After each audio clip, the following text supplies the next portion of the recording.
तुम यहाँ क्या कर रहे हो? वही जो आप कर रही हैं, पढ़ाई। हाय आई एम अरमान। और आप?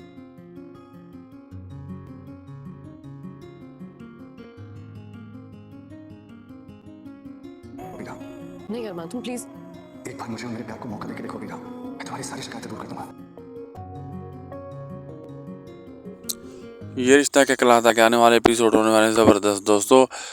कॉलेज में अबीरा कहती है तुम यहाँ क्या कर रही हो, अरमान को कहती है। अरमान कहती है वही जो तुम काम कर रही हो, पढ़ाई, मैं पढ़ाई करने आया हूँ। फिर अरमान अबीरा के पीछे पीछे होता है, उसे मतलब पटाने की कोशिश कर रहा होता है। अबीरा कहती है ये नहीं हो सकता। अरमान कहता है हो सकता है, सब कुछ हो सकता है अगर तुम करो तो। अरमान बहुत कोशिश कर रहा होता है अबीरा को पटाने की, और यह ज़बरदस्त सॉन्ग भी चलता है बीच में। और दूसरी तरफ ये दिखाया जाता है कि अबीरा की गाड़ी गिर रही होती है, उसे गीतांजलि फंसा के खुद निकल जाती है। फिर बिल्कुल खाई के करीब ऊपर रोड के किनारे से वहाँ पे आकर जो है ना अबीरा अरमान को फ़ोन भी लगा रही होती है। और उधर मैरा को कहती है तुम निकल जाओ नहीं तो दोनों मर जाएंगे।